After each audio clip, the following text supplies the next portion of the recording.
فضیل بن ایاز ایک مشہور زاہد ہیں، ان سے تواضع کے بارے میں پوچھا گیا کہ تواضع کیا ہے، متواضع شخص کون ہوتا ہے؟ تو انہوں نے کہا یخضع للحق، جو حق کے لیے جھک جائے، یعنی سچ بات سامنے آئے تو مان جائے، وینقاد لہ، اور اس کی اطاعت کرے، ویقبلہ، اور اس کو قبول کر لے، ممن قالہ، اس سے جو اسے کہہ رہا ہو۔ حق بات، سچ بات، درست بات خواہ کوئی بھی کہہ رہا ہو، اس کو قبول کر لے، کیونکہ وہ کیا ہے؟ حق ہے۔ وہ یہ نہیں دیکھتا کہ کون کہہ رہا ہے، وہ مجھے پسند ہے یا نہیں، وہ مجھے اچھا لگتا ہے یا نہیں، اس سے کوئی فرق نہیں پڑتا۔ متواضع انسان مقصد پہ نظر رکھتا ہے کہ بات کیا ہو رہی ہے، اس بات کا کیا وزن ہے، اس بات میں کیا سچائی ہے، اس میں کیا فائدہ ہے۔ وہ irrelevant چیزوں کی طرف نہیں دیکھتا کہ کہاں سے آ رہا ہے، کون کہہ رہا ہے۔ اور پھر نہ صرف یہ کہ حق کے آگے جھک جانا، اس کو مان لینا، بلکہ پھر اس پر عمل بھی کرنا، اپنا رویہ بھی اس کے مطابق بدل لینا، اسی کا نام تواضع ہے۔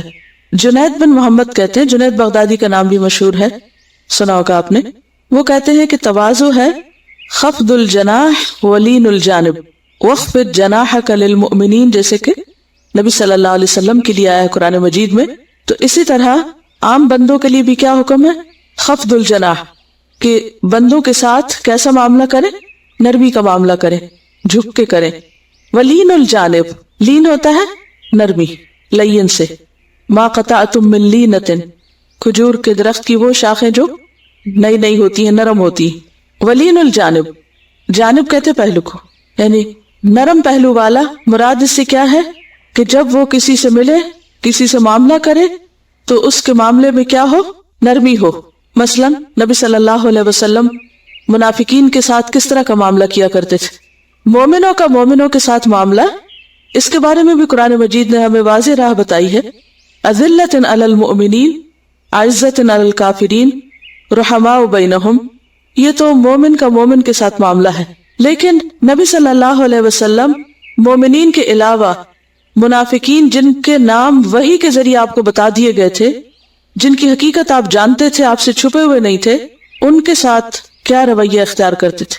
عبداللہ بن ابی نے جس طرح ستایا تھا، اور جب وہ مدینہ واپس آ رہے تھے آپ صلی اللہ علیہ وسلم، اور اس کا بیٹا اپنے باپ کو داخل نہیں ہونے دے رہا تھا، تو اس وقت صرف آپ کی اجازت سے وہ داخل ہو سکا تھا۔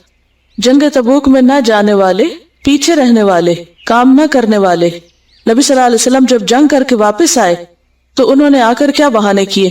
یعتذرون الیکم اذا رجعتم الیہم، جب تم واپس لوٹو گے تو یہ تمہارے پاس بہانے کرتے ہوئے آئیں گے۔ اللہ سبحانہ وتعالیٰ فرما رہے ہیں کہ آپ ان سے کہہ دیجئے کہ تم مت بہانے کرو، اللہ نے تمہاری خبریں ہم کو بتا دی ہیں۔ قد نبأنا اللہ من اخبارکم وسیر اللہ عملکم، اللہ تمہارا عمل دیکھے گا۔ لیکن کیا آپ نے ان کے عذر قبول کیے یا نہیں کیے؟ کیے تھے نا، ظاہر پہ معاملہ کیا تھا نا۔ انہوں نے جو کچھ کہا آپ کو معلوم تھا یہ سراسر جھوٹ کہہ رہے ہیں، یہ سب غلط باتیں کر رہے ہیں، یہ دھوکہ دے رہے ہیں، لیکن اس کے باوجود آپ نے کیا کیا؟ خاموشی سے ان کی باتیں سن لی، مان لیا، کرتے جاؤ۔ اس کے برعکس وہ مومن، تین مومن جنہوں نے سچی بات کہی اور پھر اس سچائی کے عوض ان کو ایک سزا بھی بھگتنا پڑی جو ان کی تربیت اور اصلاح کے لیے تھی، اور ان کے ذریعے باقی سب کی تربیت بھی، کہ جہاں ڈسپلن کی ضرورت ہو، سختی کی ضرورت ہو، وہاں سختی بھی ہو سکتی ہے، لیکن عام رویے میں اور معاملے میں کیا ہے؟ نرمی، اور ہر ایک کے ساتھ اچھا معاملہ، بد اخلاقی کا نہیں۔ تو لین الجانب ہونا ہر ایک کے لیے، اور خفض الجناح خاص طور پر اپنے ساتھیوں کے لیے۔ اس کو اپنی مثال سے دیکھیے کیسے کریں گے۔ اگر گھر کی زندگی میں آپ دیکھیں تو گھر میں جو بھی افراد رہتے ہیں، بعض اوقات ان کے ساتھ آپ کی بہت اچھی انڈرسٹینڈنگ ہوتی ہے، بعض اوقات نہیں ہوتی۔ خاندان میں، برادری میں، ایکسٹینڈیڈ فیملی میں دونوں طرح کے لوگ ہوتے ہیں نا، کچھ سے آپ کی بڑی دوستی ہوتی، کچھ سے آپ کی نہیں بنتی۔ تو ایسے موقع پر کیا کریں گے؟ جن سے بنتی ہے ان کے ساتھ تو آٹومیٹیکلی اچھا ہی رہتا ہے انسان، کیونکہ وہ آپ کے لیے اچھے ہوتے ہیں، آپ ان کے لیے اچھے، لیکن ان کے ساتھ بھی اچھا سلوک جو آپ کو اچھے نہ بھی لگتے ہو، لین الجانب ہونا۔ اس کی جزا کیا ہے؟ نبی صلی اللہ علیہ وسلم نے فرمایا الا اخبرکم، کیا میں نہ خبر دوں تم کو، بمن یحرم علی النار، کہ کون آگ پر حرام ہے، او بمن تحرم علیہ النار، یا آگ اس پر حرام ہے، علی کل قریب ہین سہل، تحرم علی کل قریب ہین سہل، کیا معنی قریب؟ جو قریب قریب رہتا ہو، جو لوگوں سے مل جل کر رہے، دور دور نہ بھاگے، کیا کرے؟ مل جل کر رہے. حین عاجز مزاج ہو, متواضع ہو. حین کا معنی بھی متواضع ہوتا ہے نا. وعباد الرحمن الذین یمشون علی الارض ہونا سہلا, آسان, جس سے معاملہ کرنا آسان ہو, مشکل نہ ہو, جو آپ کی بات سمجھے اور آپ اس کی سمجھے, جس کے ساتھ چلنا آسان ہو. ایسا شخص آگ پر حرام ہے اور آگ اس پر حرام ہے. تواضع کے بارے میں ابن عطا کہتے ہیں قبول الحق ممن کانا, حق قبول کر لینا جس کی بھی طرف سے ہو. والعز فی التواضع, عزت تواضع میں ہے. فمن طلبہ فی الکبر, جو اسے کبر یا تکبر میں تلاش کرے گا. کس کو؟ عزت کو, کہ دھوس جما کے بڑا بننا چاہے. فہو کتطلب الماء فی النار, تو وہ ایسا ہی ہے جیسے کوئی آگ سے پانی مانگے. آگ سے پانی نکالنا یا آگ سے پانی چاہنا نہیں ہو نہیں سکتا. اللہ نے ایسا رکھا نہیں. اللہ نے کیا قانون بنایا؟ من تواضع للہ رفعہ اللہ, بلندی اس کو نصیب ہوگی جو جھکے گا, جس کے اندر تواضع ہوگی, نرمی ہوگی, عاجزی ہوگی. ابراہیم بن شیبان کہتے ہیں الشرف فی التواضع والعز فی التقوی, شرف بزرگی تواضع میں ہے, بزرگی تواضع میں ہے. یعنی بڑا کون ہوتا ہے؟ جو لوگوں کے ساتھ عاجزی سے ملاقات کرے.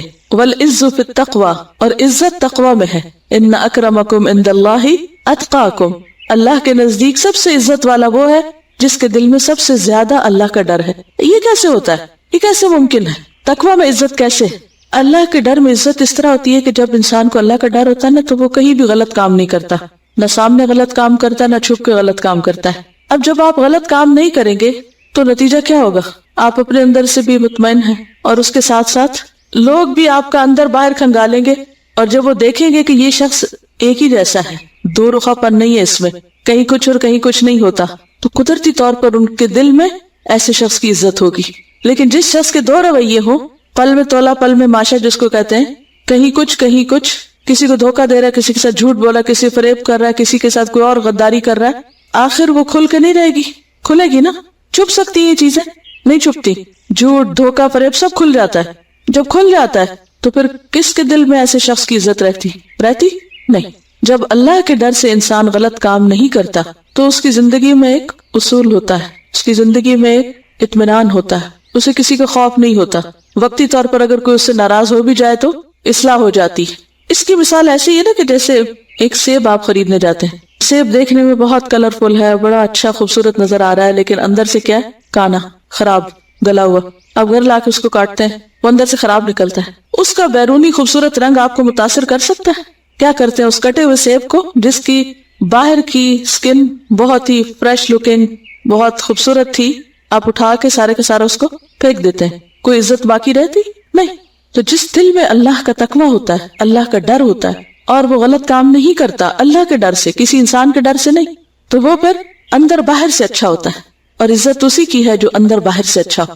کوئی شخص بھی زیادہ دن اوپر کا لبادہ اوڑھ کر لوگوں کے دلوں میں جگہ نہیں بنا سکتا. اور اس کی مثال حضرت عمر ہیں. عروہ بن زبیر جو حضرت عائشہ کے بھانجے ہیں, انہوں نے دیکھا کہ ایک دن حضرت عمر اپنے کندھے پہ پانی کی مشک اٹھائے ہوئے تھے. وہ واٹر بیگ دیکھا ہوگا جو کالے سے رنگ کا ہوتا ہے, وہ خاص لوگ ماشکی ان کو بولتے ہیں, جو اٹھا کے بھر کے پانی لوگوں کو سپلائی کرتے ہیں. تو حضرت عمر نے پانی اپنے اوپر اٹھایا ہوا اور جا رہے ہیں. تو عروہ بن زبیر کہتے ہیں میں نے دیکھا تو میں نے کہا عمر آپ کو یہ زیب نہیں دیتا ہے امیر المومنین, آپ ایسا نہ کریں. عمر نے کیا بتایا ہوگا کیوں کر رہا ہوں ایسے؟ امیر المومنین ہے, آپ کو معلوم ہے ان کے نیچے کتنی بڑی سلطنت ہے, کتنا بڑا علاقہ ہے. دنیا کی 2 سپر پاور جو ہیں وہ ان کے دور میں سرنگوں ہوئی, کوئی معمولی فتح نہیں ان کو نصیب ہوئی, غیر معمولی طور پر کامیابیاں ہوئی ہیں مسلمانوں کو, اور وہ دیوار تھے فتنوں اور مسلمانوں کے درمیان. کیوں اٹھایا ہوا تھا انہوں نے؟ کیا کہا؟ کیا وجہ ہوگی؟ کہنے لگے میرے پاس ابھی کچھ وفد آئے تھے, ظاہر ہے کہ ایک ملک فتح ہو رہا ہے, دوسرا ہو رہا ہے, وہاں کے لوگ جو مسلمان ہو رہے ہیں وہ پہنچ رہے ہیں, مدینہ خلافت کا مرکز ہے اور ہر طرف سے لوگ آ رہے ہیں, اور امیر المومنین کے سامنے عاجزی کے ساتھ بات سن رہے ہیں اور بہت عزت دے رہے ہیں, قدر کر رہے ہیں. تو وہ کہتے ہیں کہ جب میں نے دیکھا ان وفود کو کہ میرے سامنے بہت مسکین بن کے بیٹھے ہوئے ہیں, مستمعین مطیعین, تو میرے دل میں کچھ نخوت سی آ گئی تھی. یعنی مجھے محسوس ہوا کہ ہاں میری بڑی اہمیت ہے. تو کچھ میرے اندر یہ کیفیت آ گئی تھی. کہتے ہیں دخلت نفسی نخوتن فاردت ان اکسرها, میں نے چاہا کہ میں اس کو توڑ ڈالوں, اپنے اندر آنے والی چھوٹی سی برائی کو بھی توڑ ڈالوں. اور کیسے توڑ ڈالوں؟ کہ لوگوں کے سامنے معمولی کام کروں تاکہ یہ تکبر جڑ نہ پکڑے. اور کہاں بظاہر لا الہ الا اللہ پڑھنے والے، دین کی بڑی بڑی باتیں کرنے والے دلوں میں اپنی بڑائی کا غرور لیے پھرے اور اپنے آپ کو بڑی چیز سمجھے، تو فرق تو آئے گا نا، بہت بڑا فرق ہوگا۔ ابو ذر رضی اللہ تعالیٰ عنہ، ایک روز ابو ذر رضی اللہ تعالیٰ عنہ نے حضرت بلال کو آر دلائی کہ تمہارا رنگ کالا ہے۔ صحابہ ہم عمر تھے، ایک دوسرے کے ساتھ فرینک تھے، اور جھوٹی باتیں نہیں کیا کرتے تھے کہ سامنے خوش آمدید کرے اور پیچھے جا کے تو برائیاں کرے۔ اگر کسی کے بارے میں دل میں کوئی خیال آ گیا تو سامنے بتا دیتے تھے۔ تو انہوں نے کئی غصے میں یا کسی بھی طرح ان کو کالے رنگ والا کہہ دیا، اور جو ہی کہنا تھا تو ظاہر ضمیر زندہ تھے تو ندامت ہوئی، برا لگا۔ اچھا ہمیں کبھی ندامت ہو بھی جائے تو ہم کیا کہتے ہیں؟ چھوڑو پر، اب اگر تم نے اس سے معافی مانگی تو پھر کیا ہوگا؟ تو پھر تو تم چھوٹے بن جاؤ گے۔ اور وہ اس پہ تلے ہوئے تھے کہ چھوٹا بنانا اپنے آپ کو تاکہ یہ نفس سیدھا ہو۔ تو ابو ذر لیٹ گئے، زمین پہ اپنا گال رکھ دیا اور بلال سے کہا اپنا پاؤں رکھو میرے گال پہ۔ بلال نہیں مانے، کہا نہیں میں اٹھوں گا نہیں جب تک تم اپنا پاؤں اس چہرے پہ نہیں رکھو گے، تاکہ میں اپنے آپ کو مزہ چکھاؤں اور آج کے بعد میں ایسی بات کسی سے نہ کروں۔ تم میری تربیت کرو، میں ہوتا کون ہوں کہ کسی کو اس کے رنگ پہ آر دلاؤں؟ یہ کیا چیز تھی جو انہیں اتنی جرأت دیتی تھی اور دوسروں کو اپنے اوپر اتنی اصلاح کا موقع دیتی تھی؟ کیا چیز تھی؟ تقویٰ تھا نا، اللہ کا ڈر تھا، اور ان کو پتا تھا کہ رائی کے دانے برابر بھی تکبر ہوا تو جنت میں نہیں جا سکتے۔ انہیں ہر وقت اپنے آپ کا خوف لگا رہتا تھا۔ ہم سب سے زیادہ اپنے بارے میں مطمئن رہتے ہیں، ہم بہت اچھے ہو گئے، قرآن پڑھ لیا، بہت تربیت ہو گئی ہماری، ہم بہت کچھ جان چکے ہیں، اور لوگوں کو نہیں پتا دین کیا ہوتا ہے، ہمیں تو سب پتا چل چکا ہے۔ نبی صلی اللہ علیہ وسلم کی عاجزی کی کچھ مثالیں کل میں نے آپ کے سامنے رکھی تھی کہ کس طرح آپ صلی اللہ علیہ وسلم اپنے گھر میں، اپنے ساتھیوں میں کس طریقے سے رہتے تھے، اور کتنی عملی مثالیں ان کے سامنے تھی تواضع کی۔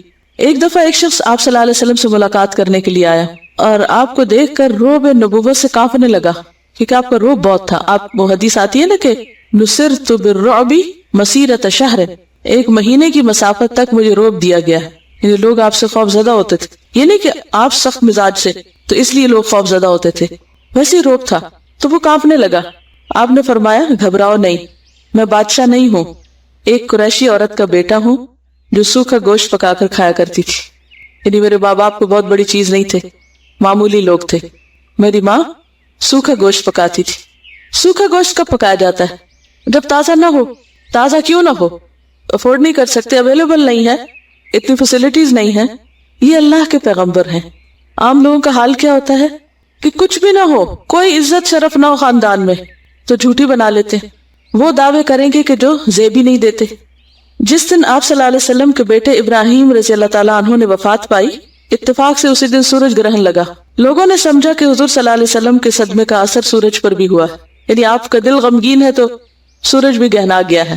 بعض اوقات ایسا ہوتا ہے نا کہ ہم کہتے ہیں کہ اچھا آج فلاں واقعہ ہو گیا اس لیے لگتا ہے ساری فضا بھی ایسی ہی ہو گئی۔ حضور صلی اللہ علیہ وسلم نے سنا تو لوگوں کو مسجد میں جمع کیا اور فرمایا لوگوں کسی کی موت سے سورج یا چاند میں گرہن نہیں لگتا، یہ اللہ کی قدرت کی ایک نشانی۔ آپ چاہتے تو خاموش رہتے کہ اچھا لوگوں کو میری اہمیت پتہ چلے کہ آج میرے اوپر ایک صدمہ گزرا ہے تو اس کی وجہ سے سورج بھی میرے ساتھ مل گیا، لیکن آپ نے لمحے کے لیے بھی نہ خود کو دھوکہ دیا اور نہ لوگوں کو دیا، اور جو بات جیسی تھی اس کی جو حقیقت تھی وہ کھول کے سب کے سامنے رکھی، سب کو مسجد اکٹھا کر کے سب پر واضح کر دیا کہ ایسا نہیں ہے، یہ مت سمجھو یہ اس لیے نہیں ہوا۔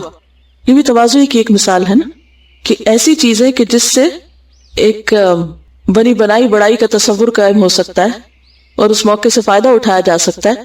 آپ نے اس موقع سے فائدہ نہیں اٹھایا کیونکہ ان کو پتا تھا کہ اس بات کی حقیقت کچھ نہیں۔ تو کبر کیا ہوتا ہے؟ خلاف حقیقت بات، یہ بات کچھ اور ہے، آپ اسے کچھ اور بنا کے پیش کر رہے ہیں۔ آپ کی ایک اونٹنی کا نام ازبا تھا، وہ بہت تیز رفتار تھی، کوئی جانور اس سے آگے نہیں بڑھ سکتا تھا۔ ایک دفعہ ایک اعرابی اپنی سواری پہ آیا اور تیز دوڑاتا ہوا اس سے آگے نکل گیا۔ مسلمانوں کو اس کی حرکت اچھی نہ لگی۔ یہ ایسے ہی نا کہ جیسے آپ کسی گاڑی پہ جا رہے ہیں تو کوئی اور گاڑی آئے اور آپ کے آگے نکل جائے تو اس سے کیا فیلنگ ہوتی، اور خاص طور پر اگر ایک خاص انداز میں کوئی آپ کو اوورٹیک کرے۔ ویسے تو بہت سی گاڑیاں آگے نکلتی رہتی، لیکن بعض اوقات ایسے ہوتے ہیں جب پتہ چلا ہو کہ دوسرے نے مقابلے میں جان بوجھ کے آپ کو لیٹ ڈاؤن کرنے کے لیے ایسا کیا ہے تو ناگوار محسوس ہوتا ہے۔ مسلمانوں کو یہ بات اچھی نہیں لگی۔ حضور صلی اللہ علیہ وسلم نے مسکرا کے فرمایا خدا اگر کسی کو اونچا اٹھاتا ہے تو نیچا بھی دکھاتا ہے، یعنی یہ اونٹنی اگر آج تک سب سے آگے تھی تو اللہ نے اس کو نیچا بھی کیا۔ یہ کہ بڑائی تو صرف اللہ کے لیے، باقی تو ہر وہ چیز جو اونچی جاتی ہے اسے نیچے جانا ہی جانا ہے، اور سب سے بڑی چیز انسان کی موت اور قبر جو اس کی منتظر ہے، زمین اس کو اپنے اندر سمیٹ لینے کے لیے، جو ساری بڑائیوں کو ختم کر دے گی۔ مسجد قباء کی تعمیر، مسجد نبوی کی تعمیر آپ سب نے پڑھا ہوگا کہ اس میں آپ صلی اللہ علیہ وسلم کس طرح سب کے ساتھ مل کر گارا، مٹی، پتھر جو بھی اٹھانا تھا سب مزدوروں کی طرح اٹھا رہے تھے۔ یہ بھی تواضع کی ایک قسم تھی۔ ایک سفر میں صحابہ کرام نے بکری ذبح کی، اس کو پکانے کے لیے آپس میں کام بانٹ لیے، کون کیا کرے گا۔ آپ نے فرمایا میں جنگل سے ایندھن لاؤں گا، یعنی میں ایندھن اکٹھا کر کے لاؤں گا۔ صحابہ نے عرض کی یا رسول اللہ صلی اللہ علیہ وسلم، ہمارے ماں باپ آپ پہ قربان، آپ تشریف رکھیں، ہم سب کام کر لیں گے۔ فرمایا مجھے یہ پسند نہیں کہ میں تم میں سے اپنے آپ کو ممتاز کر لوں، یعنی بڑا بن کے بیٹھ جاؤں، کہ ہم سب مل کے کام کریں گے۔ یہ بھی کیا ہے؟ آپ کے تواضع کی مثال۔ غزوہ بدر کے اسیروں میں آپ کے چچا بھی تھے، حضرت عباس۔ قیدیوں کی رہائی کے لیے زر فدیہ طے پایا، پیسے لیے جانے تھے نا، سورۃ انفال میں ذکر آتا ہے اس کا۔ تو بعض انصار نے حضور صلی اللہ علیہ وسلم سے عرض کیا یا رسول اللہ صلی اللہ علیہ وسلم، آپ اجازت دیں تو ہم اپنے بھانجے عباس کو فدیہ لیے بغیر رہا کر دیں۔ آپ نے فرمایا نہیں، ایک درہم بھی معاف نہ کرو، یعنی اس وجہ سے کہ میرے چچا ہیں، ایک درہم بھی معاف نہ کرو، جو حق بنتا ہے پورا لو۔ اور وہ قبیلہ بنو مخزوم کی عورت جس نے چوری کی تھی اور پھر اس کی سفارش کے لیے حضرت فاطمہ سے کہا گیا تھا، تو آپ نے اس موقع پر کیا فرمایا کہ اگر میری بیٹی فاطمہ بھی چوری کرتی تو وہ اس کا بھی ہاتھ کاٹ ڈالتا۔ یہ بھی تواضع ہی کی ایک مثال ہے۔ غزوہ بدر میں مسلمانوں کے پاس جانور کم تھے سواری کے لیے، ہر 3 آدمیوں کے لیے ایک اونٹ تھا، اور لوگ باری باری چڑھتے، باری باری اترتے، یعنی فاصلے طے کرنے کے لیے ہر ایک کی ٹرن ہوتی، ٹرن بائی ٹرن سوار ہوتے اور پھر پیدل چلتے ساتھ ساتھ۔ تو نبی صلی اللہ علیہ وسلم بھی اپنی باری پر اونٹ پہ چڑھتے اور پھر اتر کر پیدل چلنے والوں کے ساتھ شریک ہو جاتے۔ صحابہ نے عرض بھی کیا کہ آپ اونٹ پہ تشریف رکھیں۔ آپ نے فرمایا میں تم سے کم پیادہ پا نہیں چل سکتے، نہیں مجھے بھی پیدل چلنا آتا ہے، اور نہ تم سے کم ثواب کا محتاج ہوں، مجھے بھی ثواب چاہیے۔ یعنی ایسا نہیں کہ میں معذور ہوں، میں چل نہیں سکتا، میں چل سکتا ہوں اور میں چلوں گا۔ نبی صلی اللہ علیہ وسلم مجلس میں تشریف فرما ہوتے، کوئی چیز آ جاتی تو آپ اس کی تقسیم ہمیشہ دائیں جانب سے شروع کرتے، رائٹ ہینڈ سے۔ کئی بار ایسا ہوا کہ بائیں جانب بڑے صحابہ تشریف فرما ہوتے، دائیں جانب کوئی گمنام اور مسکین آدمی، لیکن حضور صلی اللہ علیہ وسلم ہمیشہ اس گمنام مسکین کو ترجیح دیتے اور فرماتے پہلے دائیں جانب والے کا حق ہے، اور ادھر سے ہی دے کر آگے بڑھاتے، کوئی ڈسکریمنیشن نہیں۔ یہ نبی صلی اللہ علیہ وسلم کی زندگی کی اور صحابہ کی زندگی کی عملی مثالیں ہیں تواضع کے بارے میں۔ اس کے بارے میں کچھ آپ نے پڑھا ہو، مزید کسی کے پاس کوئی مثال ہو، کوئی چیز آپ شیئر کرنا چاہیں؟ حضرت ابن مسعود رضی اللہ عنہ سے روایت ہے کہ مجھے رسول اللہ صلی اللہ علیہ وسلم نے فرمایا مجھے قرآن پڑھ کر سناؤ۔ میں نے کہا یا رسول اللہ کیا میں آپ کو قرآن پڑھ کر سناؤں جبکہ قرآن آپ پر اترا ہے؟ آپ نے ارشاد فرمایا میں اپنے علاوہ دوسرے سے سننا پسند کرتا ہوں۔ چنانچہ میں نے آپ کے سامنے سورہ نساء پڑھی، یہاں تک کہ جب میں اس آیت پر پہنچا بس اس وقت کیا حال ہوگا جب ہم ہر امت میں سے ایک گواہ لائیں گے اور آپ کو ان سب پر گواہ بنائیں گے، تو آپ نے فرمایا بس اب کافی ہے۔ میں آپ کی طرف متوجہ ہوا تو دیکھا کہ آپ کی آنکھوں سے آنسو جاری ہیں۔ بخاری و مسلم۔ یہ آپ کے پاس شارع زندگی پر کامیابی کی اصول کتاب ہوگی، اس سے یہ پیراگراف پڑھیں گی۔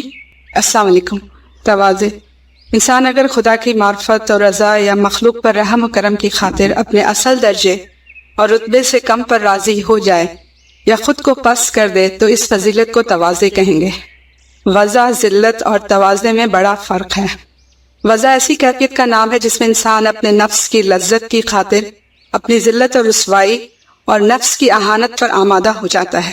علامہ زبیدی رحمۃ اللہ علیہ فرماتے ہیں کہ تواضع خدا کی ذات و صفات کی معرفت، اس کے جلال و جبروت اور محبت و علم اور نفس کے عیوب اور نقائص کے علم سے پیدا ہوتی ہے، جو در حقیقت اللہ تعالیٰ کی جانب میں انکسار قلب اور مخلوق کے حق میں رحم اور نیاز مندی کے ساتھ جھک جانے کا نام ہے، اور جو پستی اور اہانت نفس کی لذت کی خاطر خودداری اور عزت نفس کو مٹا کر اختیار کی جاتی ہے، اس کا نام ذلت ہے۔ پہلی صفت فضیلت اور دوسری رذیلت۔ حضور صلی اللہ علیہ وسلم نے ارشاد فرمایا اس شخص کے لیے بشارت ہے جو نفس کو ذلیل کیے بغیر تواضع کا حامل ہو۔ السلام علیکم۔ یہاں اس پیج پر مور کی ایک تصویر ہے۔ مور نے اپنے پر پھیلائے ہوئے ہیں جو انتہائی خوبصورت ہیں۔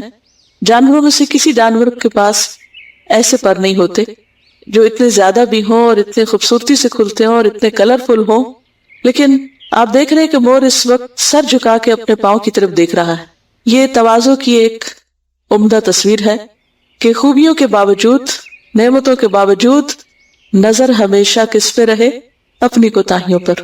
کیونکہ کہتے ہیں کہ جتنے مور کے پر خوبصورت ہوتے ہیں اسی اعتبار سے پاؤں بدصورت ہوتے ہیں. تواضع اسی چیز کا نام ہے. ہر انسان کو اللہ سبحانہ وتعالیٰ نے کچھ خوبیاں بھی دے رکھی ہیں اور ہر انسان کے اندر کچھ نہ کچھ کمی، کمزوری، خامی، خرابی بھی ہوتی ہے. تکبر کب آتا ہے؟ جب انسان اپنی خامیوں کو نظر انداز کر کے ہر وقت اپنی خوبیوں پہ نظر رکھے، اور جب کسی سے کمپیئر کرے خود کو تو دوسرے کی خامیاں دیکھے اور اپنی خوبیاں دیکھے. تواضع اس چیز کا نام ہے کہ انسان جب کسی سے اپنا مقابلہ کرے تو اس کی خوبی سامنے رکھے اور اپنی خامی پہ نظر ہو. اور جب انسان کے اندر یہ احساس ہوتا ہے نا کہ میرے اندر یہ کمی بھی ہے، یہ کمی بھی ہے، تو پھر انسان دوسرے کے ساتھ نبھانے کی کرتا ہے، بنا کے رکھنے کی کوشش کرتا ہے. اور دوسرے کے ساتھ اچھے تعلقات ہو نہیں سکتے جب تک اس کی خوبیوں پہ نظر نہ رکھی جائے. تواضع آ نہیں سکتی جب تک اپنی خامیاں نظر نہ آئے، اپنی کمزوریاں نظر نہ آئے، میرا قصور کیا، میری کوتاہی کہاں.